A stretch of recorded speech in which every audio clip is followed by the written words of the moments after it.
Okay, I can use this one.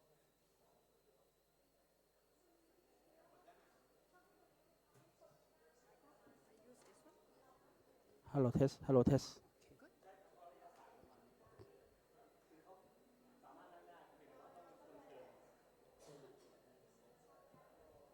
Are we ready? Yeah, okay. Good morning, everyone. Good morning. Thank you for coming to this session in the early morning of Sunday. We forgot, actually, it's a Sunday today. It's a Sunday, but very good morning to everyone. This session is about ensuring human rights in the context of climate change and human migration and mobility. So let me ask you one question before we start this session. So do you think, well, we are in the COP, so you probably guessed the answer, but do you think which reason is the bigger reason for human displacement internally? Internal displacement of human, which reason that I'm telling you now? A is conflict and war. B is impact of climate change and disasters. Which one do you think is the bigger reason for internal human displacement? Yes, B. Right, so that's why we are having this session, right? Otherwise, we won't have this session. So actually, in 2021, the number of internal displacement caused by disaster was almost like 70% more than the war and conflict displacement. Last year, because of the wars and conflict that you already know, the number of displacement by war and conflict have increased, but still the displacement by climate change and impact of climate change disasters are higher than the number of people who are displaced by war and conflicts. So it's actually a very important issue nowadays. Today we have a very distinguished panelist here. We will talk about a lot of different areas in terms of human rights. How this climate change, displacement, and migration mobility affect human life and then their rights to, for example, education, medical and healthcare services, housing services, and overall challenges of this human migration in the context of climate change and their rights. So today we have distinguished panelists here. First, we have Mr. Salah Khaled, the director of UNESCO Doha office and representative of Gulf states and Yemen.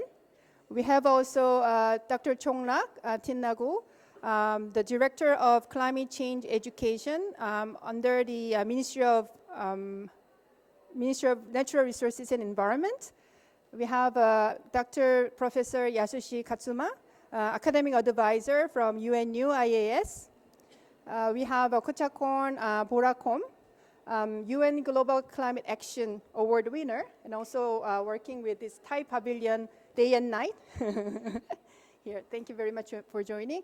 And last but not least, Ms. Christina. I don't know how I can pronounce your last name. Daskevich. Okay, so Christina Daskevich from IOM, the specialized UN agency for human migration and displacement. So we have really diverse areas of expertise today. They are going to talk about the human rights issues in their own each area of expertise. And we are start with Mr. Salah Khaled in terms of UNESCO's global study.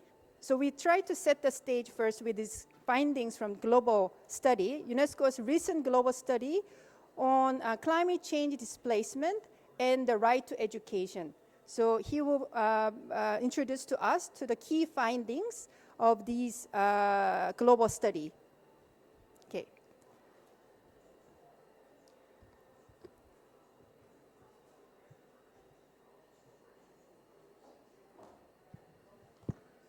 Hello. So Thank you so much, Dr. Park, and it's a real pleasure for me to be here on this Sunday morning with this distinguished panel. On behalf of my colleagues in the education sector in UNESCO headquarters, it's a pleasure for me to be here among you and present the findings about this important report that Dr. Park just alluded to. Which is the global report on the impact of climate change and displacement on the right to education. As Dr. Park just mentioned in the introduction, you've seen how climate change is one of the main movers of people, of IDPs. This is becoming more and more, with the numbers are now staggering, reaching 30 million displaced people because of climate change factors only last year. And this is what drove UNESCO to start the study in 2020. And now we have 4 regional studies. It was conducted in 4 regions of the world. And now we have launched the regional reports. And since May 2023, now we should be moving into the implementation phase of the study that was done. So the first phase was mainly research and study of everything, all the factors, which I will go and explain now. And then now we are moving into the implementation phase.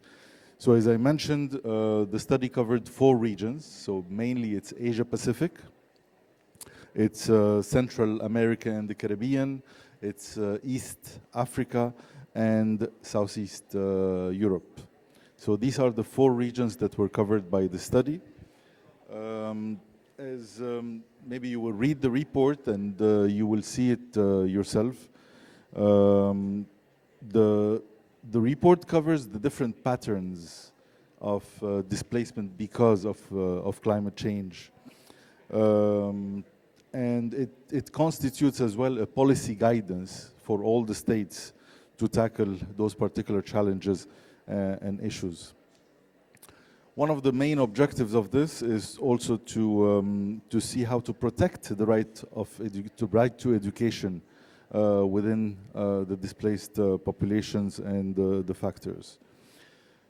Although the challenges are unique in each state, in each context, but we see many similarities as well. So there are common denominators, common factors that we are looking at in all the cases, let's say. And if we go through those similarities, we see that in the face of cyclones, hurricanes, floods, landslides, the similarities are mainly in the destruction that happens to school establishments. So this is one of the main factors that affect the right to education. So it's the destruction of schools and everything that comes with it. So the education stops. Some of the schools that are still standing are used as shelters, so there is no education as well. The teachers have to be displaced as well. So it affects the resilience of the schooling system in general. And this, through the report, our policy guidance recommends that all states should be prepared with distance education modalities, just in case, to be prepared for such a challenge as an alternative, as a mitigation plan in their disaster risk reduction plans. Also the codes of building the schools, they have to be improved and changed, and this is something we have found across the board. The zoning of the schools as well. Some of the countries, we've seen the schools that have been destroyed because they are on the path of possible water, floods, and landslides. And then the second major impact is the economic one. And this is across the board as well in all the areas and regions countries studied. The number one affected factor is the livelihood of the people.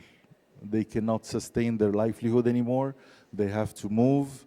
losing property, losing business, especially in the great majority is those working in the agriculture sector. They are the most affected by all of this. And then we see a third challenge, similar in all contexts as well, is the language barrier.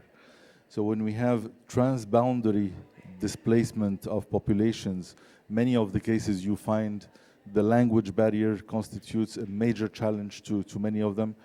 The teachers are not prepared to handle this. There is psychosocial support that is needed. The teachers are not prepared as well for that.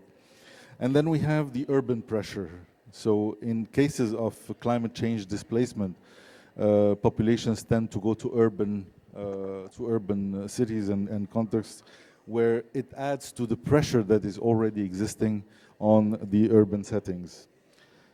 And all of these have to find solutions, and the solutions are not easy to find in the context where there is a great lack of policies in most of the countries regarding disaster risk reduction and its effects on right to education. There is a general lack of recognition that climate change has an effect on the right to education. And this is now our recommendation as UNESCO in our report, that in the next phases we need to increase the level of advocacy and we need to make sure that the policies are tackling these particular issues, and even just the mere fact of defining what are IDPs because of climate change is also lacking in many of the contexts that we have studied. In conclusion, the report is recommending that an urgent call is placed on the different governments on a global level to really how to respond to this global challenge. Dr. Park mentioned the numbers. We said it in the very beginning. In the period between 2016 and 2022, we had 40 plus million children who have been affected by the climate change factors. So it's an urgent challenge that needs an urgent call on all the leaders and on the global at the global level. There is a noticeable gap in the policies, in the legislations, in all the development plans in general in all the countries between climate change, displacement, and right to education. And we need to make the link. We need to make the link in all the documentation, the policies, and the regulations. As I mentioned at the very beginning, one of the first challenges that is similar to in all countries, in all contexts, is the schools infrastructure, and this has to be really revised in many countries. So this is an urgent call as well to review and to abide by the codes related to the schools construction and zoning. And all of this is needed, of course, to realize the SDG 4.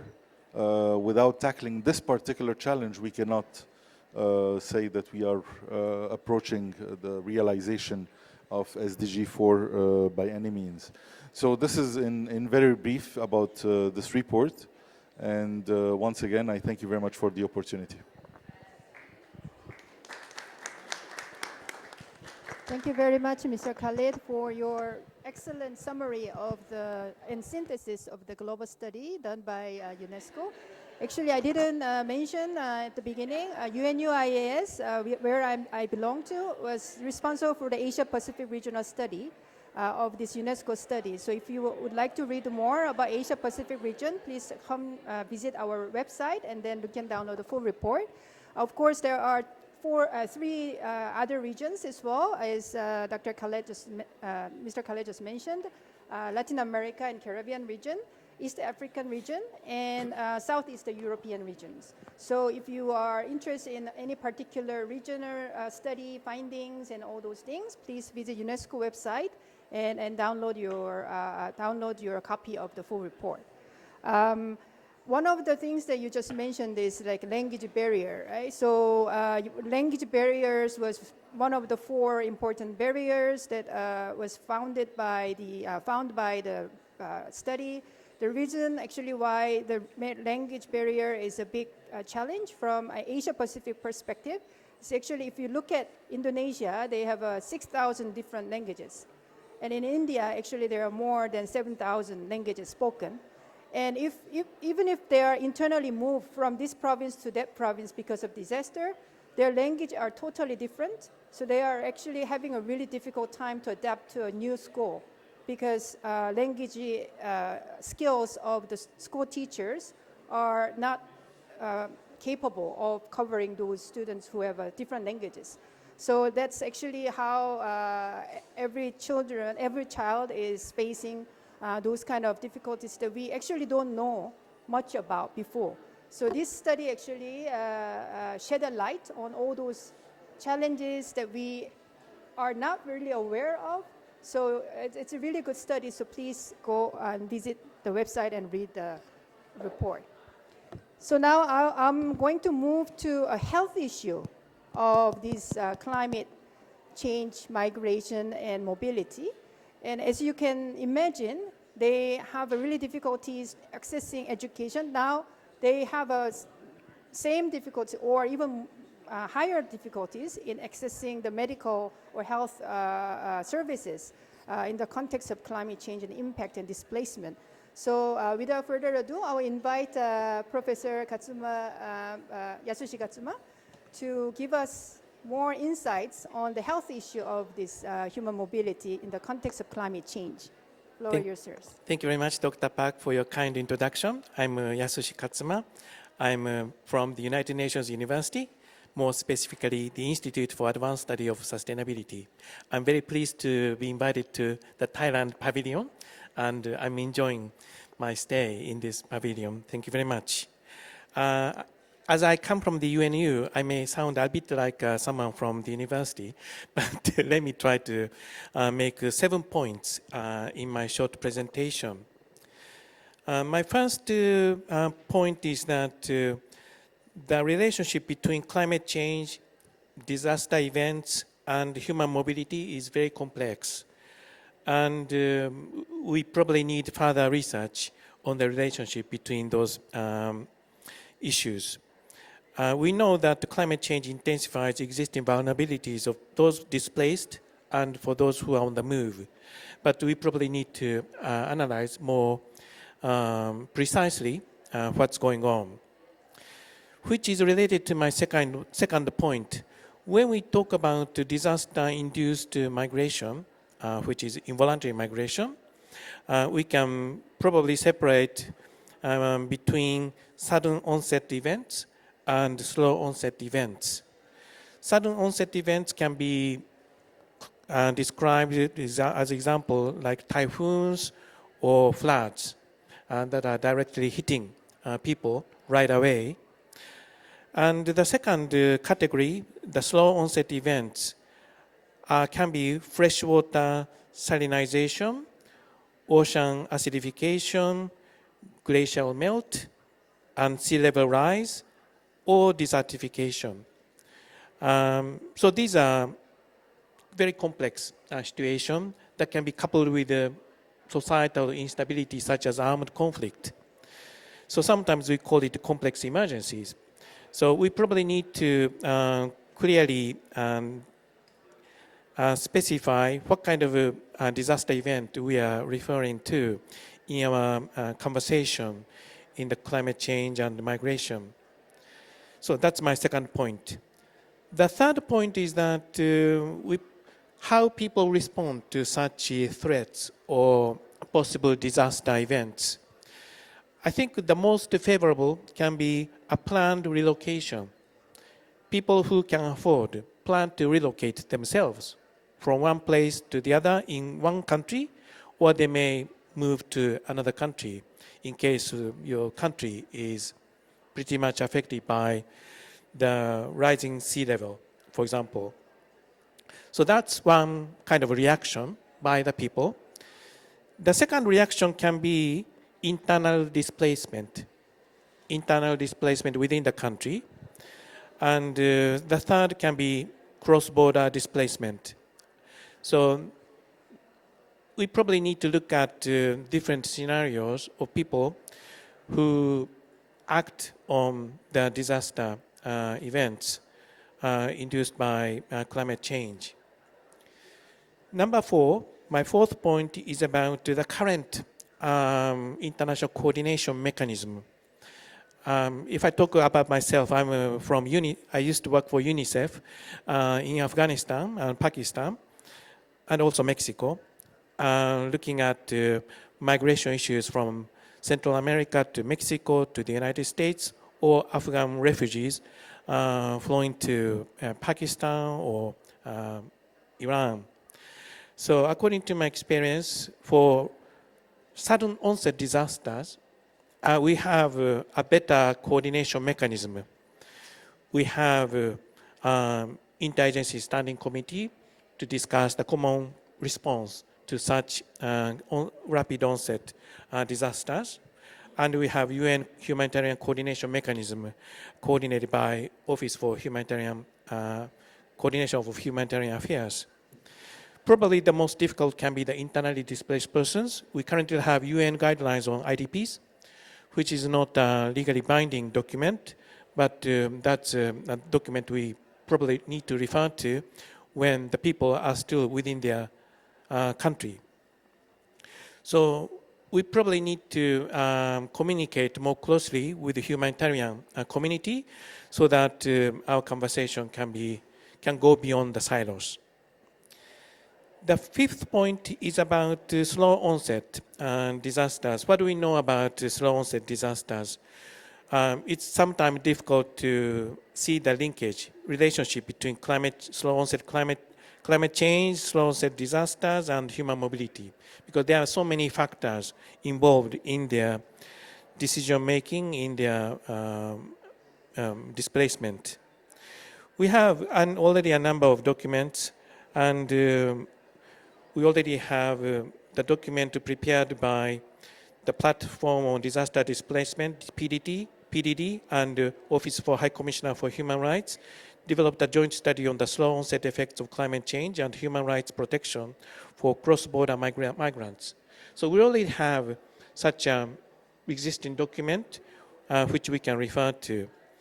For internally displaced persons, we have 2020 report of the Special Rapporteur on the human rights of internally displaced persons on internal displacement in the context of slow onset adverse effects of climate change, which is good reference for us.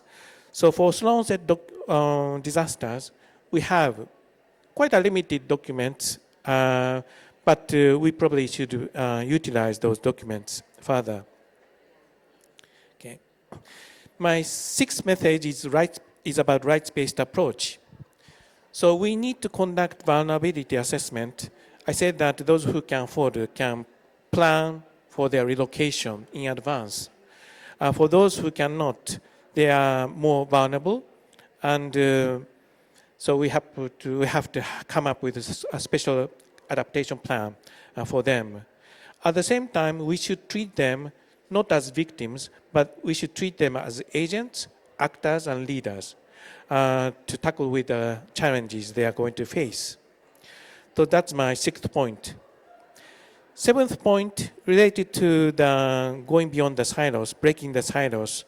In addition to the humanitarian assistance community, we have disaster prevention experts who look at the Sendai framework of action for disaster risk reduction.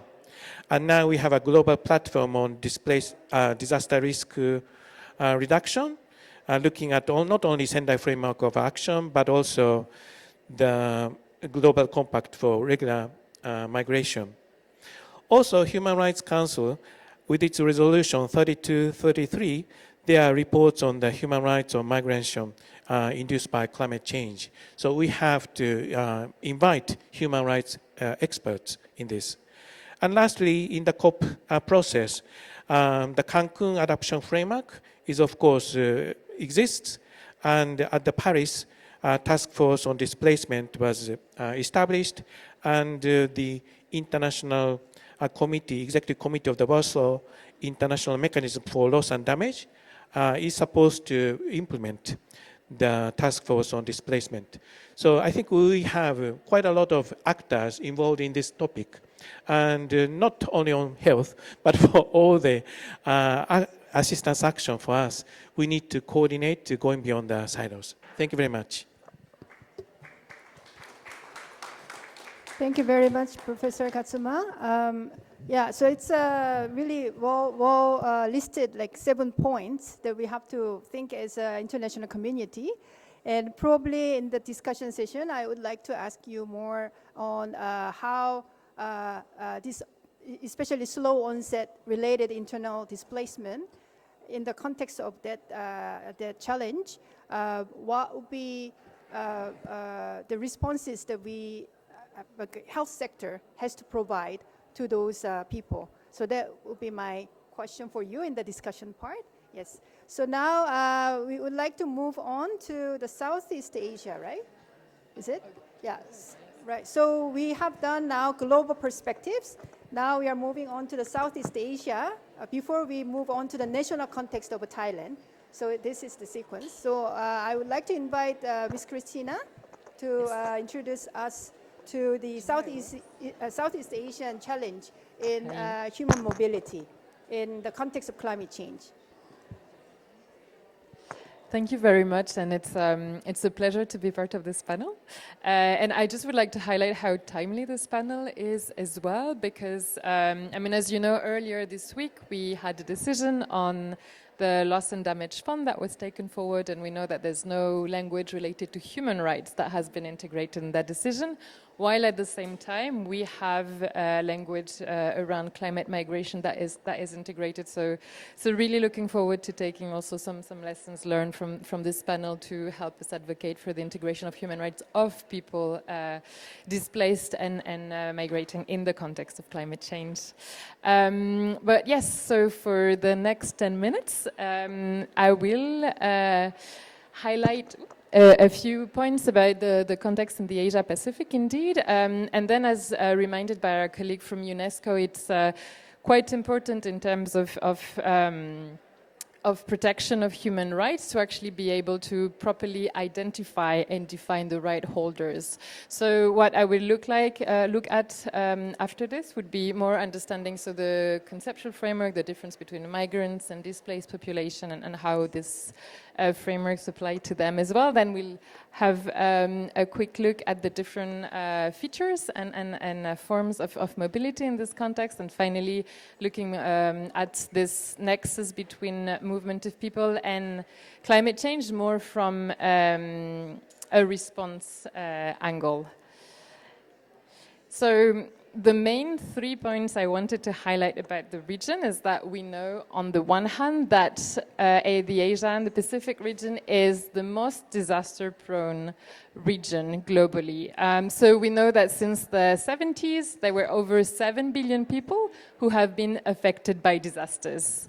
The second point is that it's also the region that's the most vulnerable to climate change. And a bit later on, I will also explain what's the difference between disasters and climate change, because it doesn't always go hand in hand. But so we know, I mean, we don't know yet, but there's the projection that by 2050, there'll be up to 1.2 billion people globally that could be living in areas with increased probability of devastating heat waves. And the third point that we wanted to highlight about the region here is the fact that it's also the region that experiences the highest number of disaster displacement globally. So we know that since 2010, there were over 225 million internal displacement. And I say internal displacement and not people displaced, because one person could actually be displaced several times and would be counted under this number as well. When we look at the context of Thailand specifically, so we know that there were last year 22,000 new internal displacement in the context of disasters. And more generally, if we put this in perspective of migration and human mobility, and in Thailand. So we know that there are 4.9 million migrants and 2.5 million registered labor migrants. And we will see later how this also relates to human mobility in the context of climate change. But now for the first minute, I've been throwing around quite a few different words. So I've said human mobility, displacement, migration. So maybe a point on what I mean by these different words. So the first definition I wanted to point out is like who is an environmental migrant, who is a climate migrant. So we know, there's no international agreed legal definition of migration to start with and of environmental or climate migration. So we at IOM have a working definition that we use, and we define an environmental migrant as a person who predominantly, for reasons of sudden or progressive changes in the environment, are forced to leave their place or choose to do so. And here I really would like to highlight the fact that this covers both forced movement and voluntary movement, and we really see it as a spectrum from one to the other, that it looks both at sudden onset or slow onset, as our colleague from UNU highlighted as well. And it also can be internal or international movements. So this is how we define environmental migrant, but earlier I referred to human mobility, and the reason why many people working on this refer to human mobility is because it's the language that is adopted under the UNFCCC, that's from the Cancun agreement that was highlighted earlier. That was the first reference in an internationally agreed treaty that there was a reference of the interlinkages between human mobility and climate change, and human mobility there is defined as migration, displacement, and planned relocation. So understanding migration as mostly voluntary movements, displacement mostly forced movement, and planned relocation has already been defined by our colleague earlier. So that's for understanding better who are the right holders we're trying to aim at when it comes to ensuring the protection of their human rights. I think one point that's extremely important here as well, and also in the context of implementation of international human rights frameworks, is the fact that all migration is multi-causal. So we talk about environmental migration, and in the definition before, we really highlighted the fact that it was predominantly for this reason, but not only. So there are several interlinkages with, social factors, economic factors, political ones, demographic one as well, and also environmental ones that are not necessarily related to climate change. And when I say that, it's because we also know that environmental degradation in the context of human activities is also one of the factors that affects the movement of people. Another conceptual challenge that we see in the understanding of the nexus between human mobility and climate change is, so what I was highlighting earlier, the distinction between disasters and climate change, but also to start with, the distinction between hazards and disasters.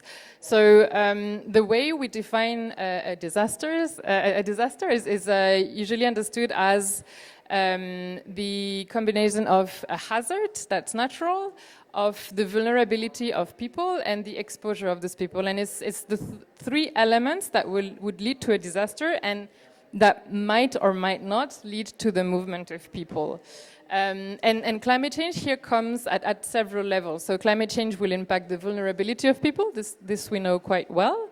And it will also impact the exposure of people as well. So it really plays at different levels. And this element and the one I mentioned before about the multi-causality is really important because, again, it's showing that there are different factors. On the one hand, shows how hard it is to identify actually environmental migrants, but also the fact that as they can be found in so many different contexts and situations, it's good to remind that our international human rights framework apply to any person, including migrants and including people moving in the context of climate change. And another point that maybe wasn't highlighted so far, but we also really need to pay attention to when it comes to the implementation of human rights framework is the fact that, so we talk quite often about people moving in the context of disasters and climate change and environmental degradation, but it happens quite often, especially in the context of slow onset event, that people cannot move. For example, in the context of droughts that we have seen in some places in Eastern Horn of Africa, some people end up being trapped because they don't have the resources to move, because moving actually can be a luxury in some contexts. At the same time, you also have people who do not move because they do not want to move. So it's really important to make this distinction. And quite often, like one of the main reasons put forward when these people are interviewed is simply, reasons of place attachment, because we have a history, because you're attached to your identity, to your culture. And again, this really links to the discussion about loss and damage, because we quite often discuss, what are non-economic losses, and this is where, the human rights-based approach is really important, because it's the right to culture, the right to identity, and this is what you can lose also in this context.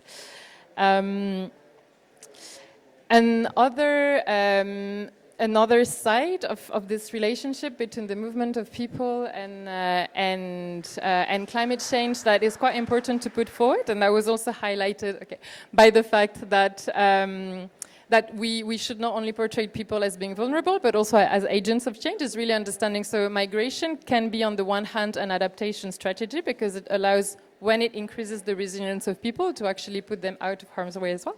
And also ensuring that they're well recognized and integrated in the decision-making related to climate change adaptation, but also climate change mitigation, and the role that they can play in the changes that we need for a better future in the context of what is happening. And this is an example of how to integrate migrants in mitigation, basically, and how we see that, there are labor shortages across the world, including in Asia and Pacific, and that we also need, further labor with specific skills when it comes to transition to a green economy sector. And this is, where migrants can also play a role. If we invest in the skills of migrants and find labor agreements for how to see labor migration as an adaptation strategy as well, while also responding to mitigation activity needs. I know I have 30 seconds left, so I will rush through. The last point I wanted to make really was, so again, going back to how can we better understand and better address human mobility in the context of climate change, also from a human rights perspective. It's really to ensure that we have a comprehensive understanding of what this movement are, when do they happen. And at IOM, usually the way we frame it is along these three lines. The fact that it's necessary to develop, on the one hand, solutions for people to move out of harm's way, develop solutions for people on the move. So again, making sure that migrants and displaced persons are integrated in the solutions being forward for climate change adaptation and mitigation as well. And lastly, developing solutions for people to stay. So again, referring to people who might be trapped in specific situations as well. So these were the main key messages that I just mentioned. So thank you very much for the time. Thank you very much. Thank you. Yeah, what I really like about IOM's approach is actually IOM looks at the migration not as just threat and challenges, but actually also as an opportunity, like economic opportunities, opportunities for the laborers. So I think it's a really good view of looking at this climate change, migration, and disability. So thank you very much. I will ask more questions after the national presentation, national perspective from Thailand. So now we are moving to the national specific. So taking this opportunity, I really thank the Thai Pavilion and Dr. Chongnak for allowing us to have this important session in this pavilion and hosting this human rights issue in the displacement of the climate change context. So now we are moving to the national context and national challenges and how they actually overcame these issues in terms of housing issues, specifically for these climate change migrants and displaced, internally displaced people in Thailand. So the floor is yours, Dr. Chongnak. Thank you very much. I also looking for the best practice from IOM as well. Thank you. This is for the ensuring human rights for climate change, migrant, and displaced individual related in Thailand. The next slide. Yes. Thank you. Yes. This is long-term global climate risk index 2021. You will see the very red colored is on cover Southeast Asia and including Thailand as well. Only Thailand emit 0.8% of the greenhouse gas emission country, but our country is top 10 the most vulnerable climate affected by climate change, and the report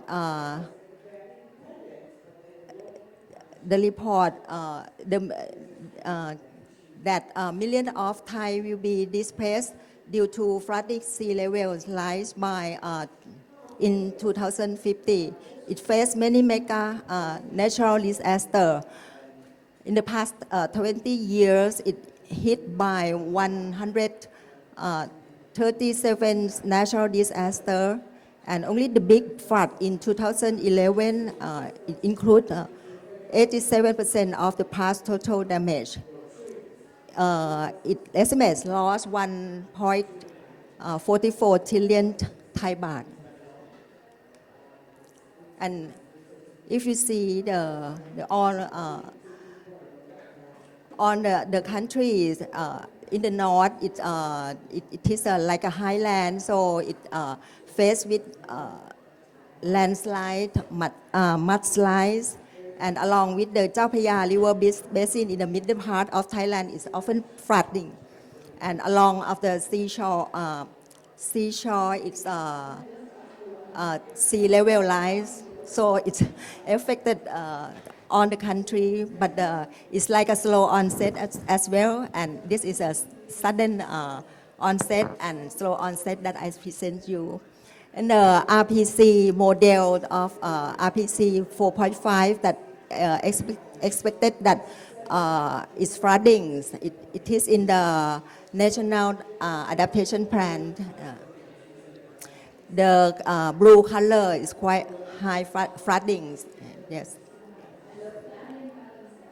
And this is only one in massive Bangkok flood in 2011. It lost 1.44 trillion baht. This is all around 55 provinces of 77 provinces on around Thailand. Come to the theory from IPCC that the theory is the management of risks is a component of three dimensions that hazard, vulnerability, and exposure. And adaptation and resilience. It's the IPCC.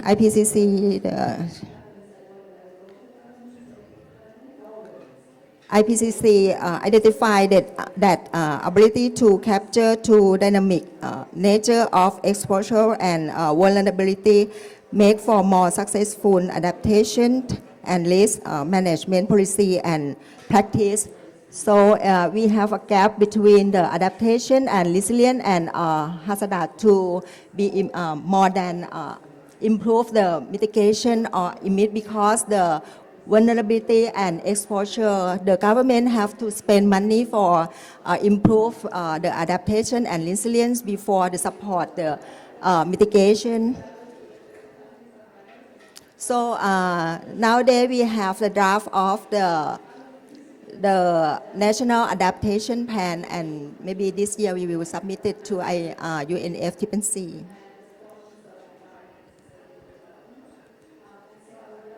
So come to the policy aspect that we have the climate change master plan cover 25 years. The vision of our country is Thailand is resilient to the impact of climate change and achieve to low carbon growth through sustainable development, divided into three parts that are adaptation, mitigation, and capacity building. And we take a priority of adaptation into 6 areas that are agriculture and food security, human health, tourism, natural resources and management, human settlement and security, water management, and also are divided into 8 sectors in the mitigation, and the capacity building is support each other, research, study and technology, climate change, local knowledge and public awareness, climate change implementation mechanism and international collaboration, cooperation. Go directly to the human settlement and security in NAP, divided largely to disaster risk reduction mechanism and readiness and capacity of the local community. The disaster risk reduction mechanism is investment in necessary infrastructure, early warning system, resilient building code and standard, urban planning, resilient agriculture, and develop a secondary reserve system for necessary system in case of climate emergency, and readiness and capacity of the local community is a local level planning, integrate NAP in that one, and increase capacity local community and local government, increase community capability and increase local community awareness. So this is for example in the school basic school in the Ministry of Education. They launched a guideline for disaster mitigation in education sector, and also Thai self school project. This is for students and school understand and how to prepare for disaster mitigation in the school. And also in the Ministry of Natural Resources and Environment also have the Eco School project. We have like a whole school approach that prepare for everything in environmental policy, active learning process, managing schools, natural resources, and all whole school participations. And also we integrate in the Ministry of Natural Resources and Environment, and also in the Ministry of Education work together. And this is the other project. Is a good example for Thailand is the Universal Healthcare Coverage Program. It means 30 baht program or gold card. All citizens that have to guarantee that they can cure their health. And this project quite successful.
they stay longer time in the saline water, and that's why the health, particularly the reproductive health issue is very, very serious. So I don't know how we will, formulate the key messages or how we will do negotiate with the, state parties. But I am here to bring the voices of the community that climate, migration is not a choice in the context of climate change, rather it is compulsion. So that's all from my side. Thank you very much. Thank you very much for your great comments. Actually, Bangladesh was part of the Asia Pacific Regional Study. Right, so Asia Pacific Regional Study actually featured 5 countries: Indonesia, India, Vietnam, Bangladesh, and Tuvalu. So if you are interested, you can read more in that regional study. And yes, please. There is a mayor from Philippines who probably want to share, my friends. Yes, please join us. Good morning. I'm Mayor Coro from the Philippines. On the south northeastern side of the Philippines. And Stand up. sorry, ma'am, I will stand up. My friend, he's my friend, so. I just wanna raise, because for the first time in 28 years, COP is actually recognizing that actions are local, right? And if we contextualize your discussions about ensuring human rights for climate migrants, I'll give you a very accurate context of just the last 24 hours when a 6.9 earthquake happened in our area. And a tsunami warning was issued that may affect island communities around that area. So in the context of human rights and climate migrants, our biggest issue right now is because these tsunamis are becoming more frequent, typhoons are becoming stronger, we have to move many of these people to safer spaces, but we cannot move them because of human rights. And in the process of negotiating that there is an option for them to be safer, we are forced to find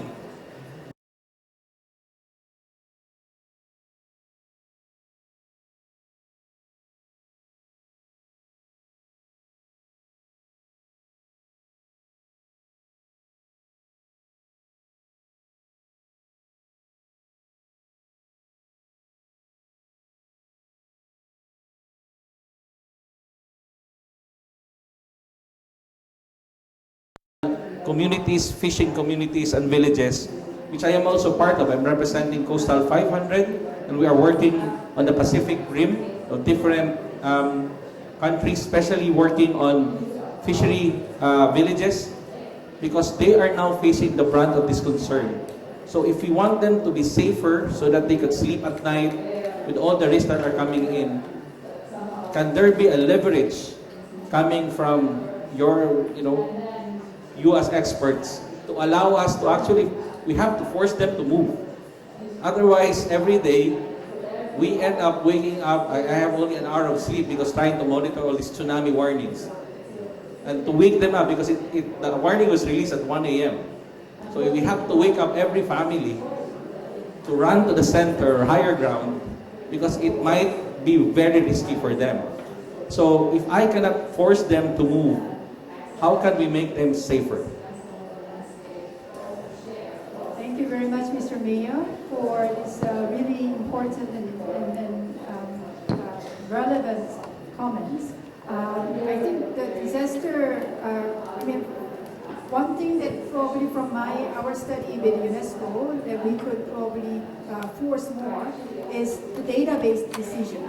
So for early warning system, I think it's already quite well in place in the Philippines, Indonesia, and other countries in Southeast Asia, compared to 20 years ago when the Chennai, the Phuket tsunami had hit in 2005 or something. That was right? So that in that time, actually, there was no early warning system. Since then, I think the early warning system is really well developed. But for the slow onset part, actually, the data is really lacking. We know salinization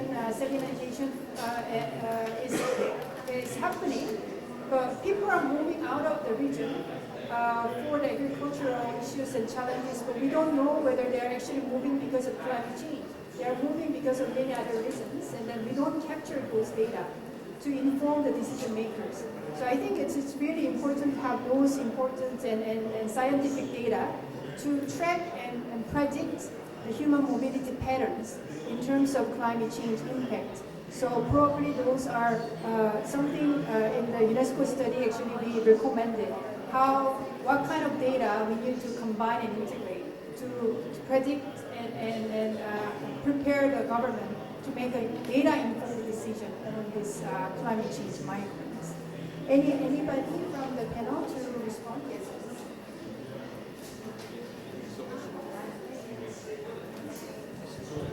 Thank you. Dr. Parks has already covered a lot of it, and I think one of the phases now of the implementation of the recommendations of the study that we just presented for UNESCO will be to work with the policy setters in all the countries, with the planners, with the teachers and the community leaders to raise the awareness of the entire community, but especially the students. And one of the main recommendations of the report is the establishment of toolkits, and through the toolkits, so first of all, we'll be able to have better data, better statistics to inform the planners, to inform the policy setters, and to inform the communities about the importance and raise the awareness about all the challenges and the impact they might be facing. The early warning systems, when they are placed, how to respond to them is one of the key challenges. And now we have this challenge. We are working on this project now. UNESCO is doing it in Yemen now to mitigate the risk of floods. And one of the major challenges that we are facing is the responsiveness of the community and taking this into consideration, the policies and legislation. We've seen this also on a different dimension. When I was working in Central Africa, the slow onset of the salination of the Lake Chad. Lake Chad is nowadays only 10% of what it was 10 years ago. And it has deeply affected the local populations, the local communities, and it has even resulted into conflicts, armed conflicts between the different communities because of the competition on agricultural land, on irrigation possibilities, etc., which has led then to the infiltration of Boko Haram, and it has taken a totally different dimension. But working with the policy makers and raising the awareness of the communities and the governments on all of these issues and having better data and statistics is definitely one way to go. Thank you. Thank you very much, Mr. Khaled, for your response. Any last minute question? Our session is actually at the end. Yes, one last question. Thank you.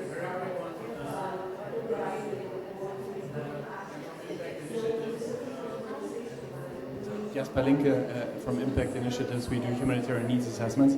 A couple of you talked about planned relocations, and you also talked about more information that we need, specifically data from the science community to inform early warning, but also planned relocation.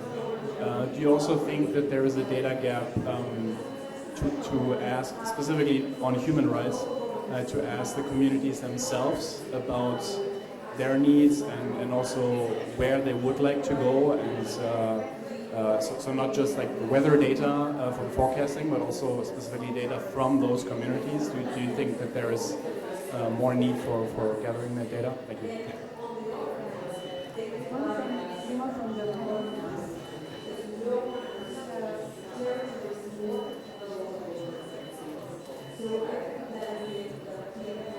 Thank you very much for this, and I think it links very well to what was said before about the example from the mayor from the Philippines. Just again, in the context of planned relocation, what really is important is to have community-based approaches and methodologies, and this takes a lot of time. I think one researcher pointed out last year that it could take between 8 and 10 years to properly do, a process of planned relocation with a proper framework that is respectful of human rights and actually has community-based methodologies applied at every step that is needed, from what kind of livelihoods they can, move towards, from what's the location, from actually the design of the housing in the new location. This is a very, very lengthy process. So again, like that links very well to what you were saying. So thanks for the contribution. Thank you very much. As Ajahn Kujakon said, actually it takes like 10 years, right, to do that 200 housings out of 7,000 that Yes. you cover, right? So community-based, everybody knows it's really important, but it's actually really hard to operationalize. And I think the community-based activities and impacts to the government level and national level, there was always the questions from UN agencies. How to scale up this community-based approach to the national level, to the regional level. So really relevant questions, but probably we don't have answer. We should still keep thinking about how to scale up those community-based activities and initiatives. So with that, I just want to have one quick announcement. So this session is actually continue tomorrow to in the Green Education Hub in Green Zone.